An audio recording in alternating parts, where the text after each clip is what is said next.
The morning started like any other travel day for the Washington family. 14-year-old twins Amaya and Zuri woke up early, their matching suitcases already packed and waiting by the door.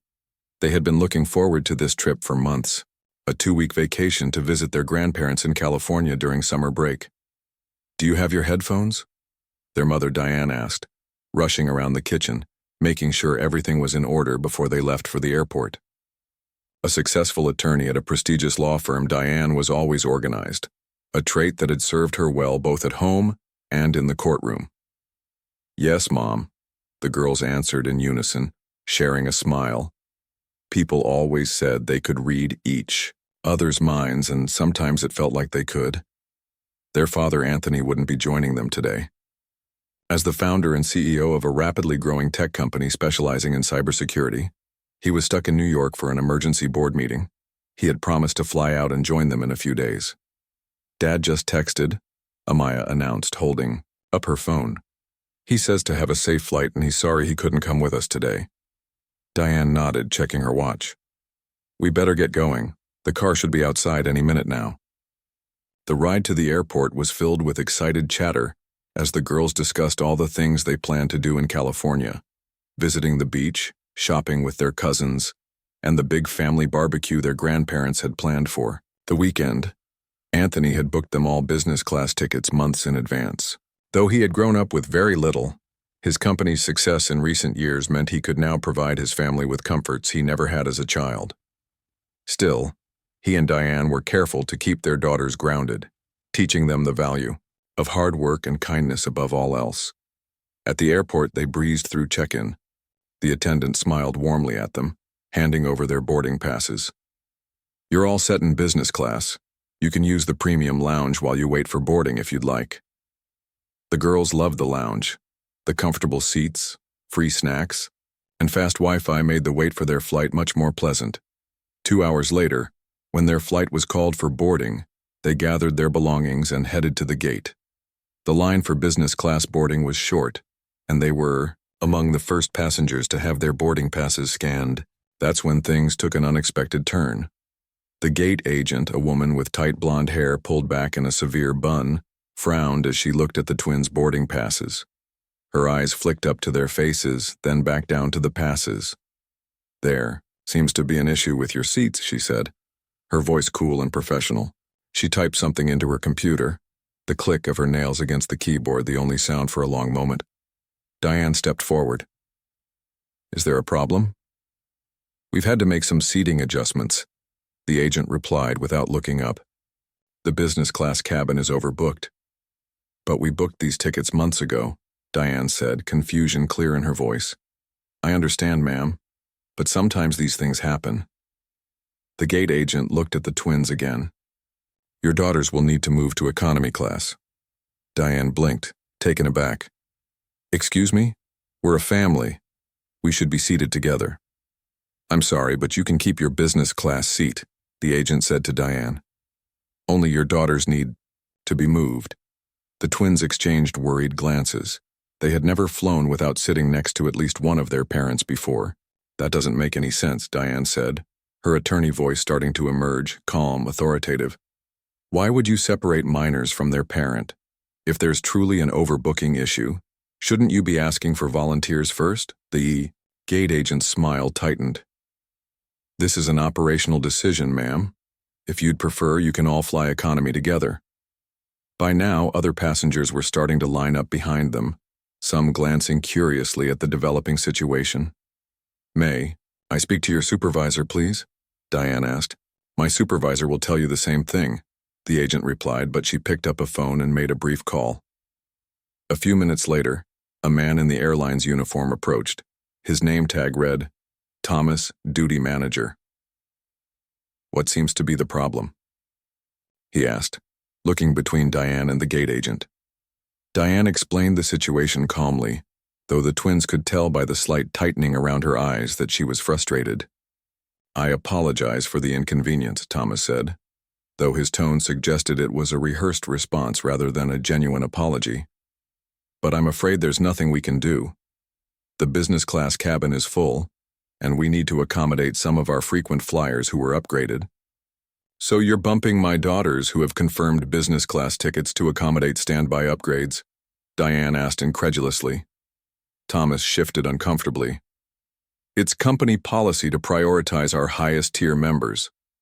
Amaya tugged at her mother's sleeve. Mom, it's okay. We can sit in economy. Zuri nodded in agreement, though her eyes betrayed her disappointment. Yeah, it's just a 6-hour flight. Diane looked at her daughters, then back at the airline staff. Other passengers were now openly watching the exchange, some with sympathy in their eyes, others impatient to board. This isn't right, Diane said, quietly. And I want it noted that I'm agreeing to this under protest. Thomas nodded stiffly and printed new boarding passes for the twins. As they were handed the economy class tickets, Diane noticed something that made her blood boil. Another family, a white couple with a teenage son, was being processed. At the next counter, all three were being allowed to board in business class even though they had arrived at the gate after the Washingtons. Let's go, girls, Diane said, her voice tight. As they made their way down the jet bridge, she pulled out her phone and sent a quick text to Anthony. Inside the plane, a flight attendant directed the twins to their new seats, middle and aisle positions in a row near the back of the economy cabin, separated from each other by another passenger. These are your seats, the attendant said briskly. Please stow your carry-ons quickly so we can complete boarding. Amaya looked at the cramped space and then back toward the front of the plane where her mother was being settled into her spacious, business class seat. Another flight attendant was already offering Diane a pre-flight beverage. Excuse me, Zuri said to the flight attendant. My sister and I are twins. Could we at least sit together? The attendant glanced at their boarding passes and shook her head. The flight is completely full. There's nothing I can do. A middle-aged man sitting in the window seat of their row overheard the conversation. I don't mind switching to the middle seat if you girls want to sit together, he offered kindly. Thank you, sir, Amaya said gratefully. As they settled into their seats, now at least next to each other, though still far from their mother, the twins tried to make the best of the situation. At least we have each other, Zuri whispered to her. Sister. Amaya nodded but couldn't help feeling that something wasn't right about how they'd been treated. Her parents had always taught them to stand up for themselves when they felt they were being treated unfairly, but also to pick their battles. Was this worth fighting over? It was just one flight after all. Back in business class, Diane was seething. She had declined the offered champagne, instead asking for water as she tried to calm her thoughts. The seats next to her, which should have been occupied by her daughters, were now filled by two businessmen who had apparently been upgraded at the last minute. She sent another text to Anthony, explaining in detail what had happened. Then she closed her eyes and took a deep breath. 6 hours, she told herself. Just 6 hours. And then she would file a formal complaint with the airline. What Diane didn't know was that Anthony was about to turn this seemingly small incident into something much bigger. In his New York office, surrounded by board members waiting to resume their meeting, he read his wife's messages with growing anger. His fingers hovered over his phone as the plane's doors closed and the flight prepared for departure. The twins fastened their seatbelts, tried to get comfortable in the narrow seats, and prepared for takeoff. Little did they know that this flight was about to become memorable for reasons none of them could have anticipated. Anthony Washington stared at his phone in disbelief, reading and rereading the text messages from his wife. The board members, seated around the gleaming conference table, shifted uncomfortably as they watched their CEO's expression darken. They had been in the middle of discussing a potential merger when Anthony's phone had buzzed with the first message. Excuse me, he said, his voice tight with controlled anger. I need to step out for a moment. As the door closed behind him, Anthony punched in Diane's number, but the call went straight to voicemail. Of course, her phone would be in airplane mode by now. His daughters, his 14-year-old girls, had been separated from their mother and relegated to economy class despite having confirmed business class tickets. Something about this didn't sit right with him at all. For a moment, Anthony was transported back to his childhood, to all the times he and his family had been treated differently, made to feel less than. He had worked too hard, come too far, to let his children experience the same thing. He dialed another number, the private line of Jack Reynolds, a longtime friend who happened to be the airline's chief operating officer. They had met at a technology conference years ago, and had maintained a good relationship, with Anthony's company providing cybersecurity services for the airline's systems. "Jack, it's Anthony Washington," he said when the call connected. "We have a situation."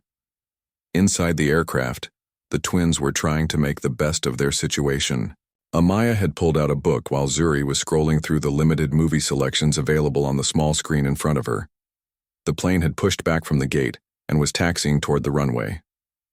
"Ladies and gentlemen, this is your captain speaking," a voice announced over the intercom. "We've been asked to return to the gate momentarily for a quick check. We should be on our way shortly. Flight attendants, please remain seated." A murmur of disappointment rippled through the cabin.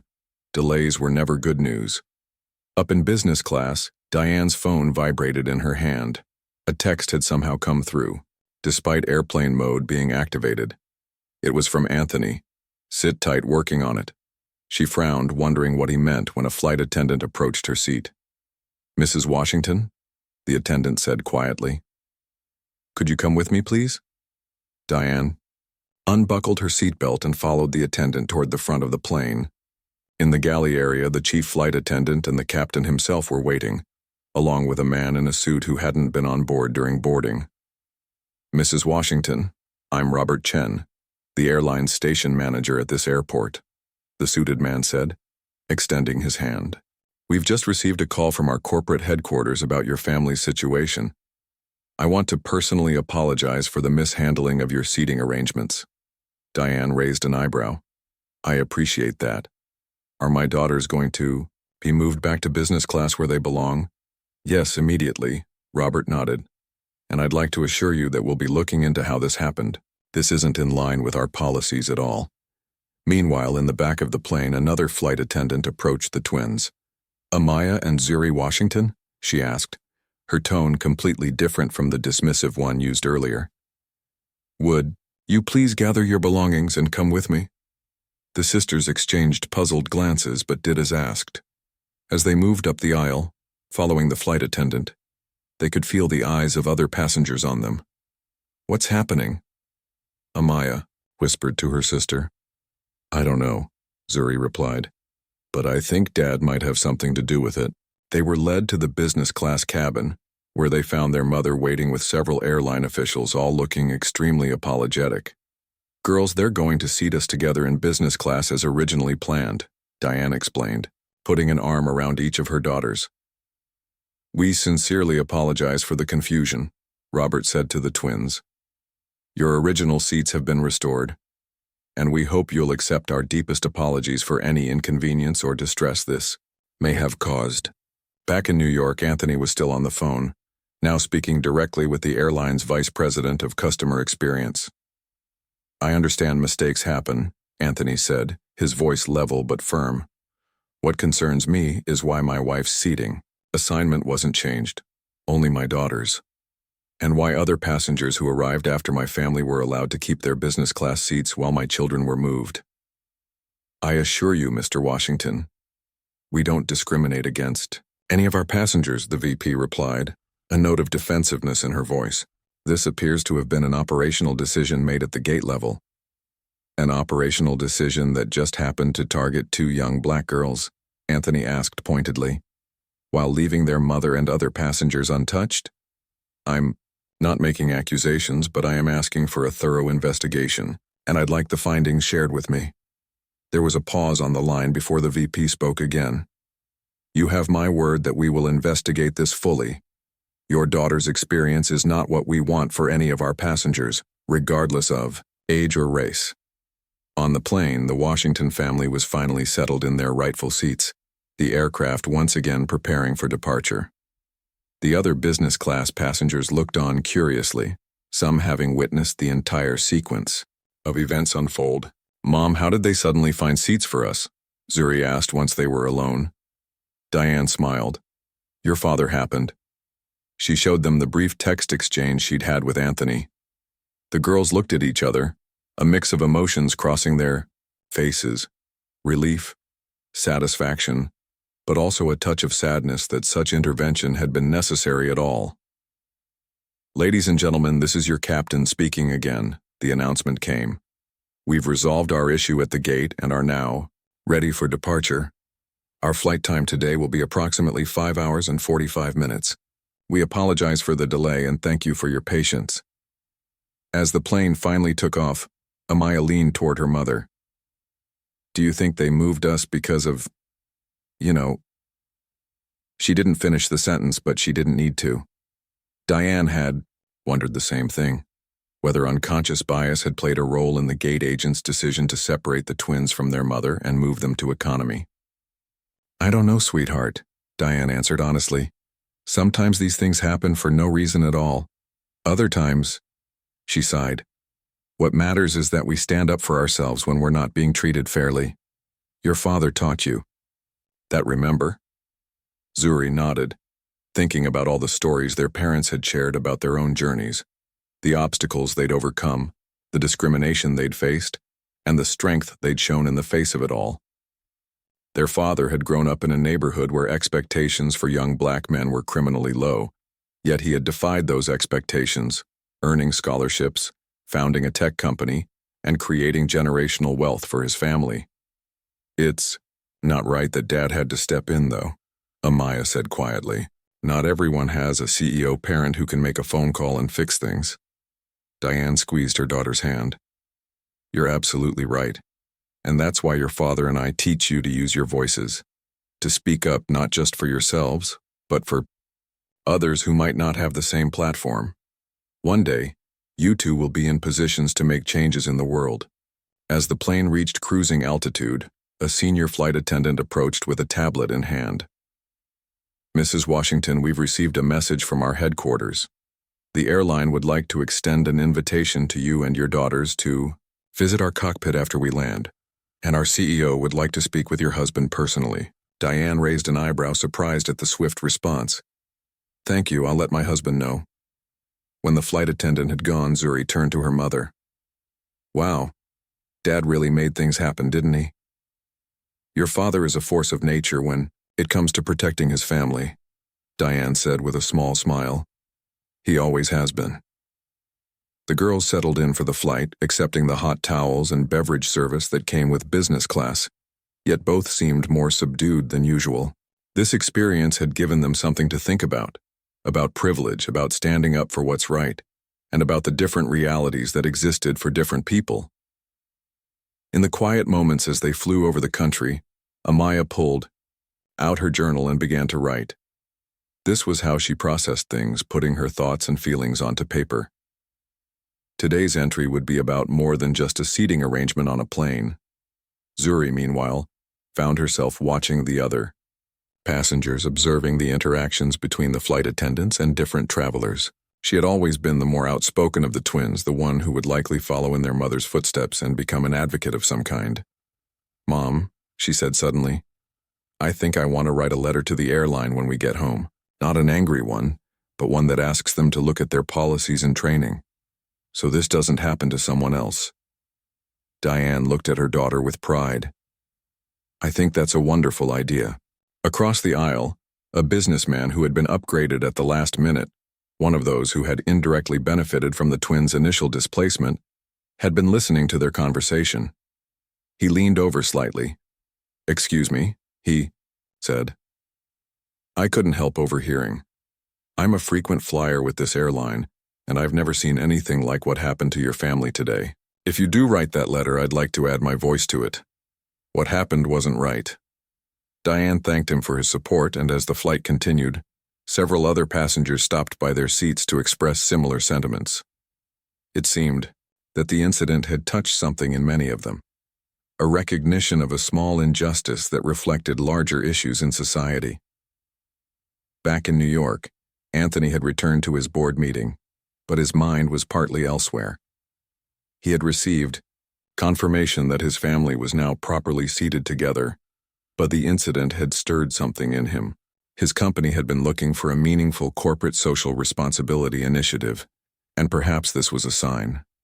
By the time the plane landed in California, the Washington family had experienced a full range of emotions. from frustration and hurt to vindication and hope. As they deplaned, the captain himself was waiting to greet them, offering another apology and a personal tour of the cockpit for the twins. What had started as a routine flight had become something much more meaningful, a reminder that progress often comes one incident, one conversation, one changed mind at a time. And as they collected their luggage and dead to meet their waiting grandparents, the Washington family knew that this story wasn't over. In fact, it was just beginning. Anthony Washington was not a man who raised his voice often. He believed in the power of calm, measured words, a lesson he had learned from his grandfather, who had marched with Dr. King. But as he stood in the hallway outside the boardroom, phone pressed to his ear, his normally composed demeanor was cracking. "Let me be clear," he said to Jack Reynolds, the airline's chief operating officer. "My 14-year-old daughters were separated from their mother and moved to economy, despite having confirmed business class tickets that I purchased months ago. Meanwhile, other passengers were allowed to keep their premium seats." On the other end of the line, Jack Reynolds was scrambling to understand what had happened. "Anthony, I'm pulling up the manifest now. This should never have happened." "But it did happen, Jack. And I want to know why." There was a pause as Jack reviewed the information on his screen. "It looks like there was a VIP request that came in. Last minute, the gate agent was trying to accommodate some high-tier frequent flyers and made the decision to move your daughters." Anthony's grip tightened on his phone. "So my children were singled out? Why not other passengers? Why not adult passengers who could better handle being separated?" "That's a fair question," Jack admitted, "and one I intend to get to the bottom of immediately." "The flight is still at the gate, correct?" "Yes, they haven't departed yet. There was some kind of mechanical check that delayed them." "Good, because here's what's going to happen," Anthony said, his voice now deadly calm. "My daughters will be returned to their original seats in business class with their mother. The gate agent who made this decision will be spoken to, and I want a full investigation into whether this was just poor judgment or something more concerning."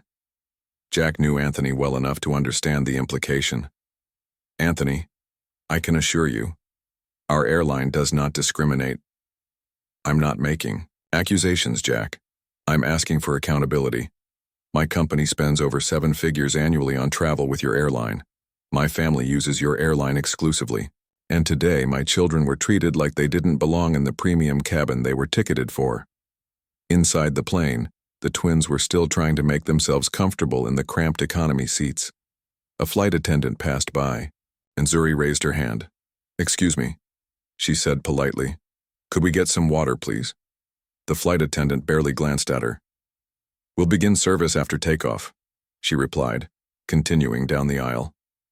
Amaya noticed that just moments later, the same flight attendant stopped to chat warmly with an older white couple seated across the aisle, offering them blankets without being asked. "It's fine," Amaya whispered to her sister, seeing Zuri's expression darken. "We'll be in California soon." Back in New York, Anthony had moved from speaking with the COO to the airline's vice president of customer experience, a woman named Patricia Huang. "Mr. Washington, I want to personally assure you that what happened to your daughters is not representative of our airline's values," Patricia said. "I've already spoken with our team at the airport and we're implementing an immediate solution." "I appreciate that," Anthony replied, "but I'm more interested in the long term than the immediate. What systems allowed this to happen in the first place? What training do your gate agents receive? How are decisions made about who to upgrade or downgrade when there are seating issues?"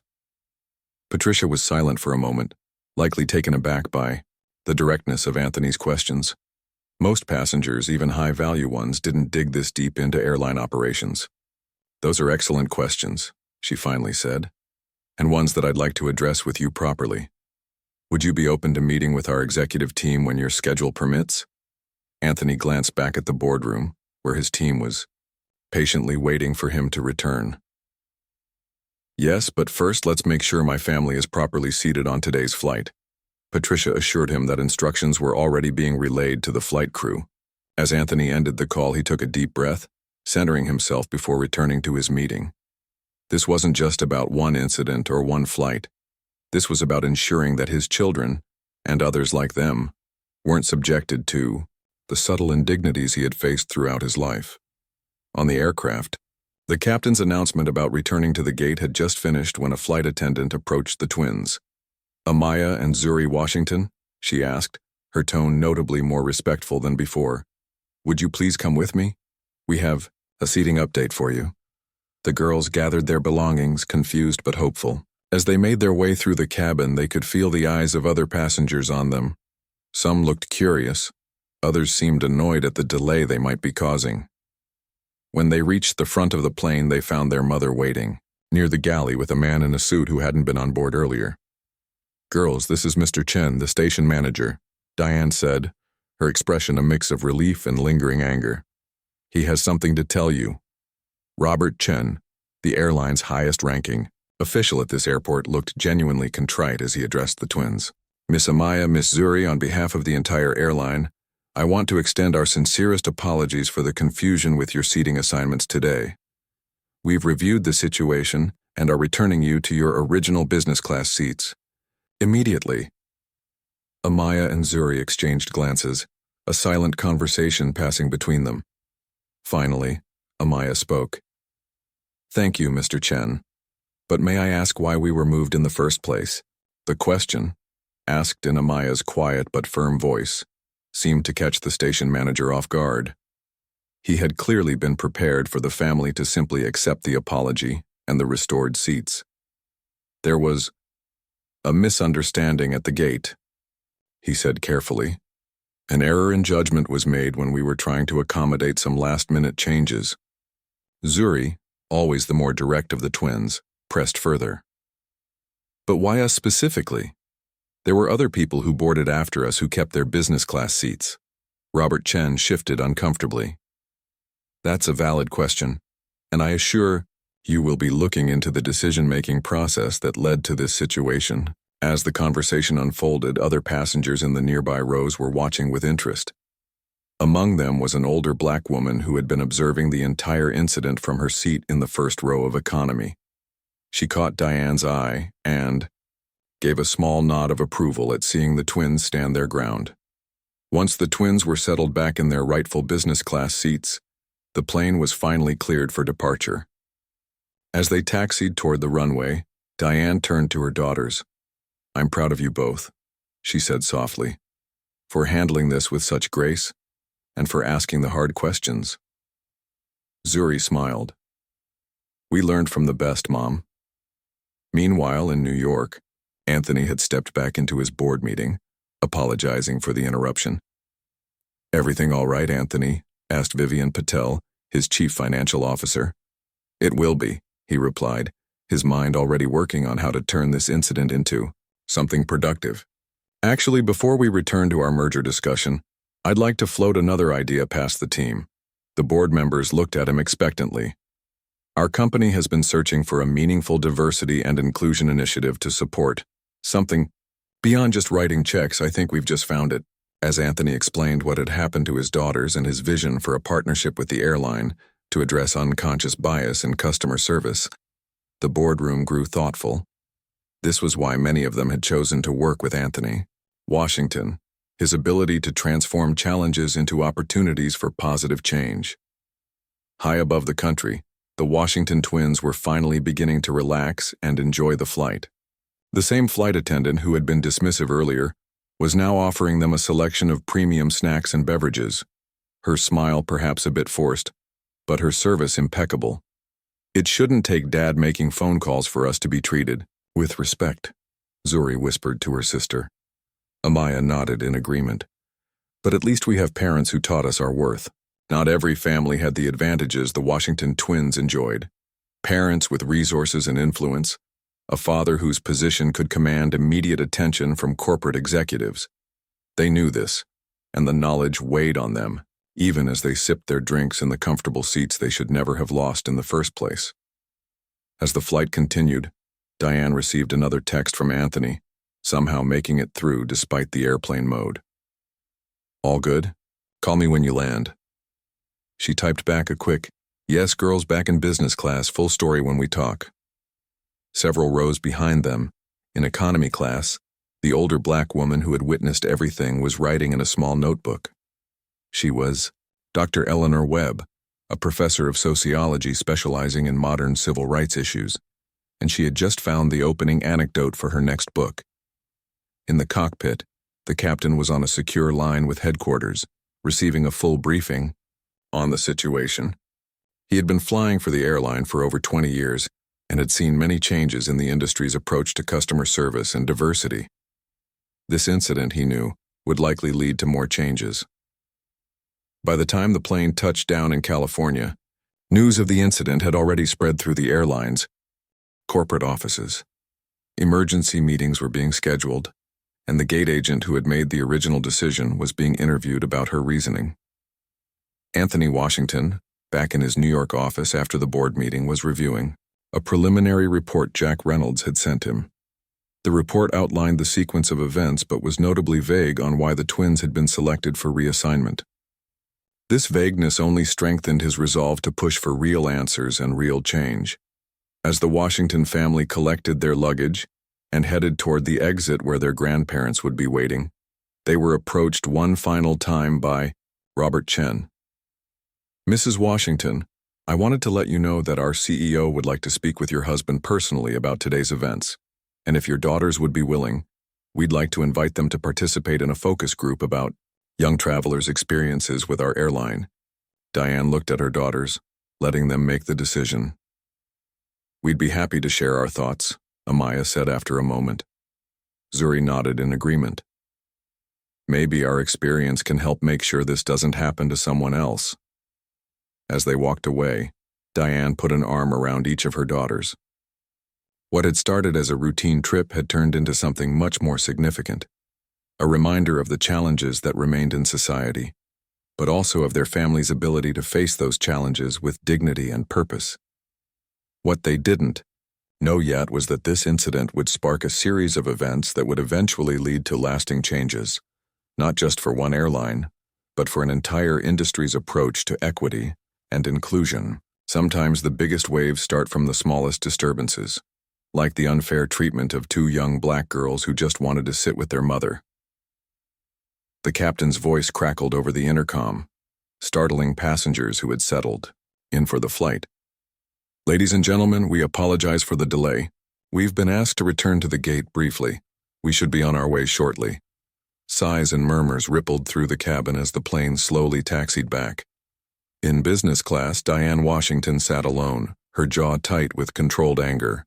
Her phone vibrated in her hand with a text that had somehow pushed through despite airplane mode. "Sit tight, working on it." Anthony's message. Somehow, in the middle of his critical board meeting in New York, he had received her texts and taken immediate action. Diane felt a complex mix of emotions, appreciation for her husband's swift response, but sadness that such intervention was necessary at all. At the back of the plane, Amaya and Zuri sat quietly in their cramped economy seats. They had been raised to handle difficulties with grace, but this stung. Just minutes earlier, they had been excited about their premium seats, looking forward to the extra comfort during the long flight. "What do you think is happening?" Amaya whispered to her sister. "Do you think Mom's okay?" Zuri shrugged, trying to appear unbothered, though her eyes revealed her hurt. "Probably just some routine thing." A flight attendant approached their row, leaning down slightly. "Amaya and Zuri Washington?" They nodded, exchanging nervous glances. "Could you please gather your belongings and come with me?"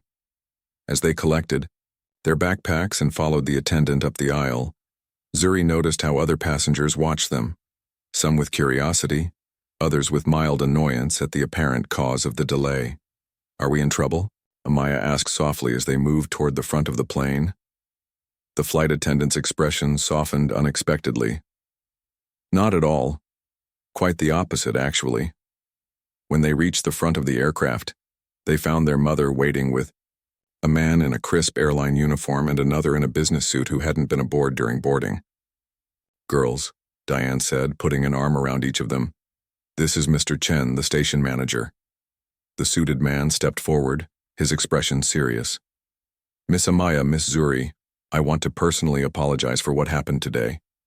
There was A serious error in how your seating was handled, and we're correcting it immediately. Your original business class seats have been restored, and we hope you'll accept our sincere apologies for the confusion." The twins exchanged glances, their twin telepathy in full effect. Without words, they agreed to accept the apology with dignity, rather than celebration. "Thank you, Mr. Chen," Amaya said politely. "We appreciate you fixing this." As they were escorted to their original seats in business class, the other passengers watched with varied expressions. Some seemed confused by the special attention. Others understood exactly what had transpired and nodded in approval. A flight attendant, not the one who had initially moved them to economy, helped them settle in, offering them hot towels and pre-flight beverages. "I'm so sorry about the mix-up," she said quietly, her eyes conveying genuine regret. Once they were seated, Diane leaned over to her daughters. "Your father," she said simply, a slight smile playing on her lips. Zuri grinned. "Dad doesn't play around." "But it's not fair," Amaya said, her voice barely audible. "Not everyone has a dad who can make calls like that." Diane squeezed her daughter's hand, proud of her awareness. "You're right, honey, and that's why we always have to stand up, not just for ourselves but for others too." Meanwhile, nearly 3,000 miles away in New York, Anthony Washington was concluding his phone call with the airline's executive team. His board members waited patiently, having witnessed only his side of the intense conversation. "Everything all right?" asked Vivian, his CFO, as he returned to the table. Anthony took a deep breath. "It is now. My daughters were bumped from their business class seats to economy, separated from their mother, while other passengers who arrived later were allowed to keep their premium seats." The room fell silent. Most of the board members were people of color themselves, and they understood the implications without Anthony having to spell them out. "The airline is correcting the situation," Anthony continued. "But this incident has given me an idea for our corporate social responsibility initiative. Instead of just another donation to a nonprofit, what if we partnered directly with companies like this airline to develop meaningful training programs around unconscious bias in customer service?" Back on the plane, the captain's voice came over the intercom again. "Ladies and gentlemen, we're now clear for departure. We apologize for the delay and thank you for your patience."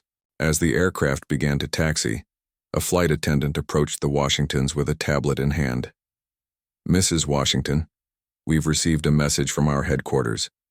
Our CEO would like to speak with your husband personally when convenient, and we'd like to offer your family a private tour of the cockpit after we land, if your daughters would be interested." Zuri's eyes lit up. "That would be amazing. And," the flight attendant continued, "our customer experience team would like to know if you'd be willing to share your perspective on how we can improve. Your feedback would be invaluable." Diane looked at her daughters, letting them decide. Both girls nodded. "We'd be happy to help," Amaya said. "Maybe our experience can make things better for other families." As the plane took off, the twins settled into their rightful seats, but their minds were racing. What had started as an upsetting incident was turning into something much more significant.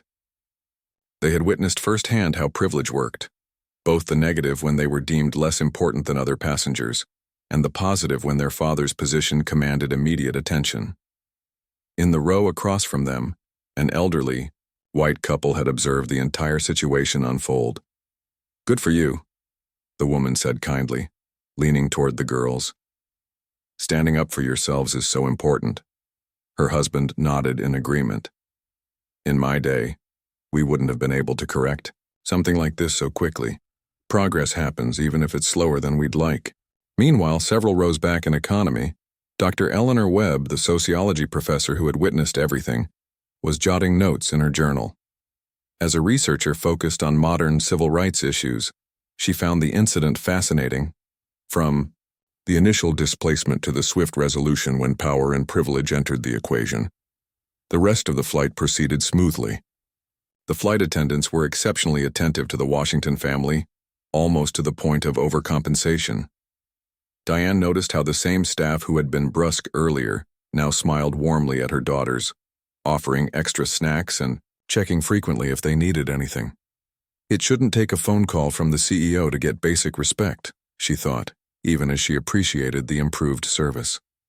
During a quiet moment when Zuri had fallen asleep and Amaya was reading her book, the chief flight attendant stopped by Diane's seat. "Mrs. Washington," she said in a low voice, "I just wanted to say personally that I'm very sorry about what happened earlier. I wasn't involved in that decision, but as the head of the cabin crew, I should have intervened." Diane appreciated the woman's honesty. "Thank you for saying that. May I ask, has something like this happened before?" The flight attendant hesitated, clearly weighing her words carefully. "Not exactly like this, but yes, sometimes seating decisions can be subjective. Most of our staff try to be fair, but we're all human. And humans have biases." Diane finished for her. The woman nodded, looking relieved that Diane understood. "Exactly. We have diversity training, but maybe it doesn't address these specific scenarios enough. Maybe that's something the airline can improve," Diane suggested. "I hope they will," the flight attendant replied. "Many of us would welcome more guidance." When the plane finally touched down in California, the Washington family was met at the gate by another airline representative who escorted them to the cockpit as promised. The captain, a tall black man in his 50s, greeted the twins warmly. "I hear you young ladies had quite an adventure before we even took off," he said, inviting them to sit in the pilot and co-pilot seats. As the girls marveled at the complex array of instruments, the captain spoke quietly to Diane. "I want you to know I only heard about what happened after we were in the air. As a father myself, I would have been furious." Diane nodded, appreciating his candor. "My husband certainly was." "As he should be," the captain replied. "This industry has come a long way since I started flying 30 years ago, but we've still got work to do." After the cockpit tour, as they made their way to baggage claim, they were approached one final time by Robert Chen, the station manager. "Mrs. Washington, I wanted to let you know that our CEO has already spoken with your husband, and we're taking this incident very seriously. We'll be reviewing our policies and training, and your family's experience will be a significant part of that process." "I'm glad to hear that," Diane said. "My daughters and I would be happy to contribute to those discussions if that would be helpful." Chen looked relieved, perhaps having expected a more adversarial response. "That would be incredibly valuable. Thank you for being willing to engage constructively despite how poorly we served you today." As they collected their luggage and headed toward the exit, Diane felt a gentle tap on her shoulder. It was Dr. Webb, the professor who had been watching from economy class. "Excuse me," she said.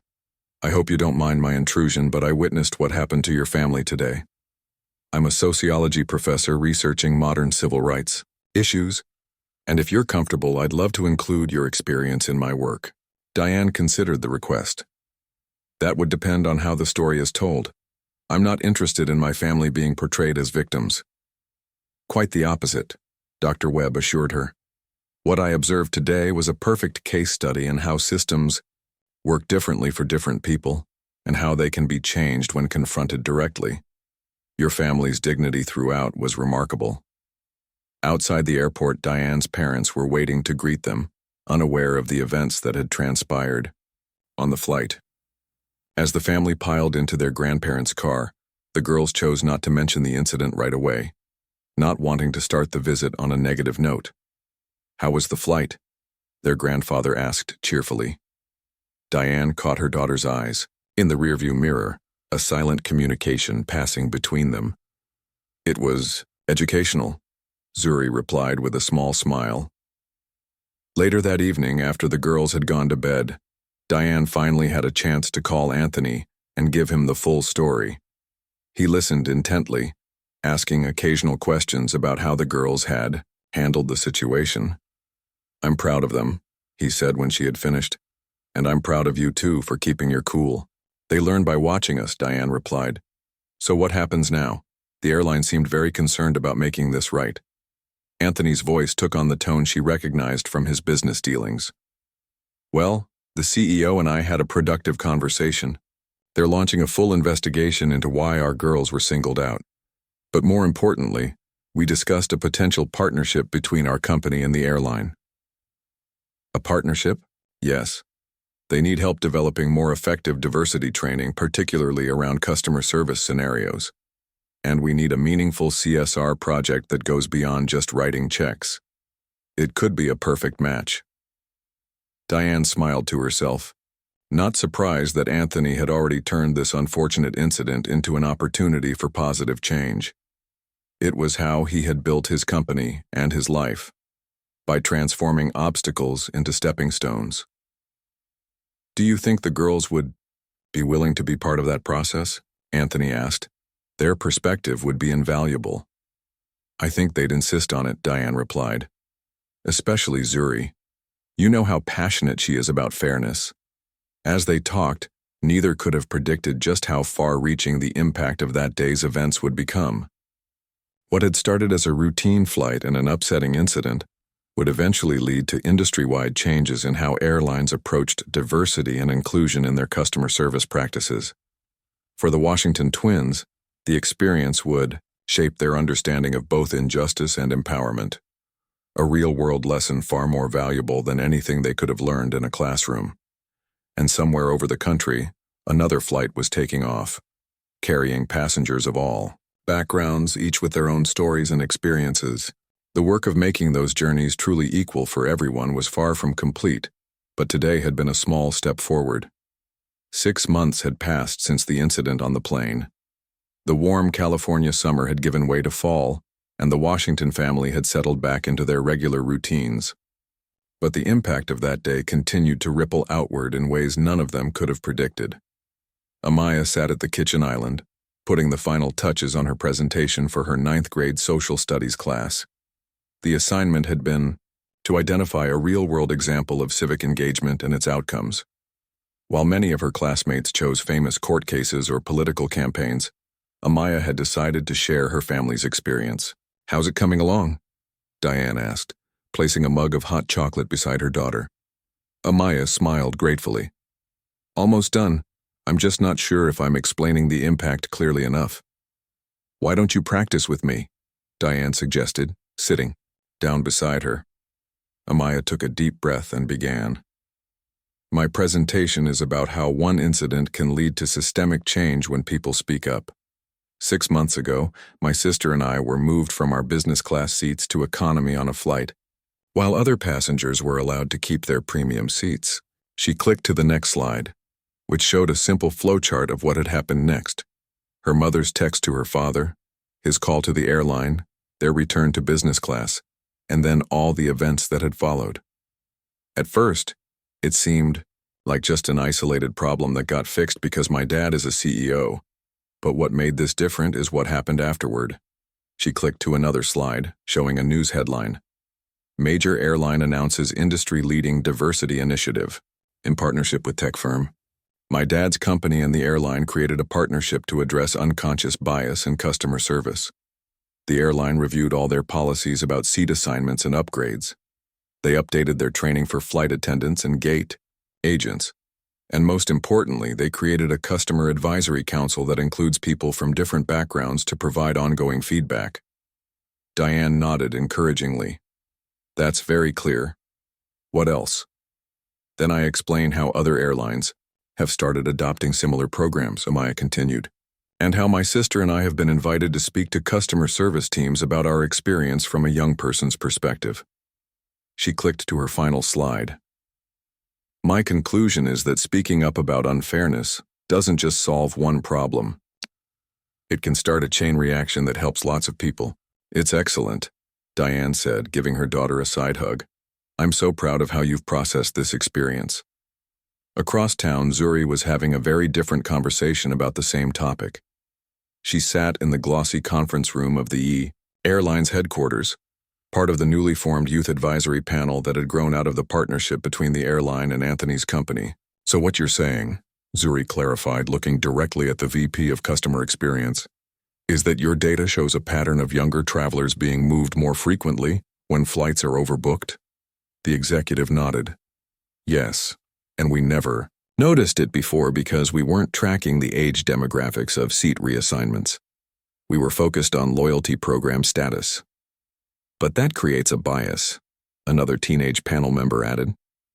Adults are more likely to have loyalty status than kids or teens. Exactly, the VP agreed, which is why we've updated our algorithm to consider family groups as a unit and to prioritize keeping minors with their guardians. Zuri made a note on her tablet. At 14, she was the youngest member of the panel, but she had quickly proven herself to be one of the most insightful. Her direct questions and thoughtful suggestions had already led to several meaningful changes in how the airline approached service for younger travelers. "What about training?" she asked. "Has there been any progress on the scenario-based modules we suggested last time?" The VP smiled. "Actually, yes. We'd like to show you a preview of the new training video series today. Your suggestions were incorporated extensively." As the lights dimmed and the presentation began, Zuri felt a mixture of pride and purpose. What had started as an upsetting experience had transformed into something meaningful, not just for her family, but potentially for thousands of travelers. Later that evening, the Washington family gathered for dinner, a rare occasion with everyone's busy schedules. Anthony had just returned from a business trip to Europe, where he had been meeting with airline partners interested in implementing similar diversity initiatives. "Dad, guess what?" Amaya said as they sat down. "My presentation about the airline incident got elected to represent our school at the Regional Youth Leadership Conference." Anthony beamed with pride. "That's fantastic. I always knew you had a gift for storytelling with purpose." And, Zuri added, not to be outdone, "the airline is implementing a recommendation about creating a special training module for handling family seating assignments. They're even naming it after us, the Washington Protocol." "The Washington Protocol," Diane repeated, savoring the phrase. "That has a nice ring to it." Anthony reached for his water glass and raised it in a toast. "To my amazing daughters, who turned an unfair situation into a force for positive change." As they clinked glasses, the doorbell rang. Anthony excused himself to answer it, returning moments later with Dr. Eleanor Webb, the sociology professor who had witnessed the incident. On the plane, "Dr. Webb!" the twins exclaimed in unison, jumping up to greet her. Over the past 6 months, Dr. Webb had become something of a mentor to the girls, including them in her research and even inviting them to speak to her university students about their experience. "I have something to show you all," she said, placing a package on the table. "My publisher just sent the advance copies." She unwrapped the package to reveal a book titled Everyday Inequity, Everyday Change: How Small Moments Shape Social Progress. Opening to the first chapter, the Washingtons saw that it began with the story of 2 young black girls being moved from their business class seats. "Your story opens the book because it illustrates something so important," Dr. Webb explained. "How systems can perpetuate bias without explicit intention, and how speaking up can create ripples of change." As they flipped through the pages, they found that Dr. Webb had meticulously documented not just the incident itself, but all the positive changes that had followed: the airline's policy revisions, the industry-wide conversations it had sparked, and the ongoing work of the Youth Advisory Panel that now included teens from diverse backgrounds from across the country. "The most remarkable thing about your family's response," Dr. Webb told them, "is that you chose construction over destruction. Rather than simply exposing the airline or filing a lawsuit, you engaged in the harder work of helping them improve." Anthony nodded thoughtfully. "That's been our approach to most challenges. When you encounter a broken system, you have 2 options: walk away and criticize, or roll up your sleeves and help fix it." Later that evening, after Dr. Webb had departed and the twins had gone upstairs to finish homework, Diane and Anthony sat together on the back porch, reflecting on the journey of the past 6 months. "Did you ever imagine that one flight would lead to all this?" Diane asked, curling up beside her husband on the porch swing. Anthony shook his head. "Not specifically, but I've always believed that our girls were destined to make an impact on the world. They just got started earlier than I expected." "They've handled it all with such grace," Diane said. "Do you know what Zuri told me last week? She said she's actually grateful for what happened because it showed her how she can use her voice to make real change." Anthony smiled. "That sounds like our daughter." Inside the house, Amaya was FaceTiming with her cousin, practicing her presentation. One more time before the regional conference. So the most important lesson, she concluded, isn't just that unfairness exists, but that we all have the power to address it. Sometimes it takes one person speaking up to start a chain reaction of positive change. Her cousin applauded. That's powerful, Amaya. You're going to knock 'em dead at that conference. Meanwhile, Zuri was drafting ideas for the next Youth Advisory Panel meeting. The airline had recently asked the panel to help develop a children's book explaining air travel to young passengers. With an emphasis on inclusivity and respect, Zuri was determined to make sure the book reflected diverse families and addressed the concerns of young travelers from all backgrounds. As she worked, she thought about how differently things might have turned out if her mother hadn't texted her father that day, if her father hadn't made those calls, if they had simply accepted being moved to economy as just one of those things. The incident had taught her an invaluable lesson about the delicate balance between privilege and responsibility. Yes, her family had advantages that many others didn't: a father whose position commanded attention, the resources to fight back against unfair treatment. But they had used that privilege not just for themselves, but to create pathways for others who might not have the same advantages. The next morning, Anthony received an email that brought the journey full circle. The airline's CEO was writing to inform him that their joint diversity initiative had been nominated for a prestigious industry award. More importantly, internal metrics showed a significant decrease in customer complaints related to seating assignments and family accommodations. Washington protocol is working, Anthony told his family over breakfast, reading from the email. Complaints about biased treatment are down 70%, and customer satisfaction scores among diverse travelers are up by nearly 30%. Does that mean we get free flights for life? Zuri joked, reaching for the orange juice. No, Anthony laughed. But it means something much more valuable, knowing that the next family that boards a plane might have a better experience because of what you two helped create. Amaya considered this. I keep thinking about all the people we'll never meet who might be treated better because of these changes. That's the nature of progress, Diane said.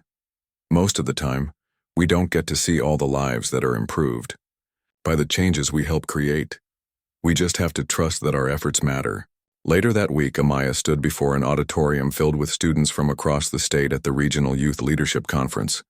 Though nervous, she drew strength from the importance of the story she was sharing. 6 months ago, my sister and I were moved from our business class seats to economy, while other passengers kept their premium seats. She began, her voice clear and confident. It could have been just another frustrating travel story, the kind people share and then forget. But instead it became the catalyst for industry-wide changes in how airlines approach diversity and inclusion. As she spoke, she saw heads nodding in recognition. Many of the students, particularly the students of color, seemed to connect deeply with the experience she was describing. What I learned, she continued, is that systemic change often begins with a single incident, a moment when someone says this isn't right and then does something about it. My family was fortunate to have the resources and platform to make our voices heard. But the real challenge now is creating systems where everyone's voice matters equally, where fairness doesn't depend on who your parents are or what position they hold. When she finished her presentation, the applause was thunderous. During the Q&A session that followed, student after student came to the microphone to share similar experiences of subtle bias they had encountered and to ask how they could affect change in their own communities. On the other side of the country, Anthan, he was participating in a panel discussion at a major business conference, sharing how the partnership with the airline had evolved from a response to a personal incident into a model for corporate social responsibility. The key insight, he explained to the audience of executives, was recognizing that the incident my daughters experienced wasn't just a customer service failure, it was a symptom of broader systemic issues that affect many travelers. By approaching it from that perspective, we were able to create solutions with far-reaching impact. Another panelist, the airline's chief diversity officer, nodded in agreement. What made this partnership different from typical corporate diversity initiatives is that it was rooted in real experience and focused on measurable improvements to customer experience. It wasn't just about optics or checking boxes. As the panel, Concluded, Anthony checked his phone to find a text message from Zuri. Guess what? The airline just asked if we'd help them develop training for their international partners. The Washington protocol is going global. He smiled, typing back, "Proud of you. Keep changing the world one flight at a time." That evening, as the Washington family gathered again for dinner, they reflected on how far they had come from that day 6 months ago when 2 young girls had been unfairly moved to the back of a plane. "You know," Diane said thoughtfully, "in some ways we should be grateful for what happened that day. Not because it was right, but because it gave us an opportunity to create something meaningful." Amaya nodded. "I was thinking about that too. If everything had gone smoothly on that flight, none of this would have happened. Sometimes the most important journeys," Anthony said, "are the ones that don't go according to plan." Zuri grinned at her father's philosophical turn. "Deep, Dad, very deep." As they laughed together, the doorbell rang again, this time announcing the arrival of a delivery. Advance copies of the children's book Zuri had helped develop with the Youth Advisory Panel. Titled "Everyone Belongs in First Class, a Story About Fairness in the Sky," it featured diverse characters and gentle lessons about respect and inclusion. "This," Zuri said, holding up the colorful book, "might be my favorite part of this whole journey. Knowing that little kids will read this and maybe feel a little more valued and respected when they travel." As the Washington family looked through the book together, they knew that their story was far from over. In fact, it was just beginning to spread its wings, carrying messages of fairness and inclusion to new heights. One reader, one traveler, one flight at a time.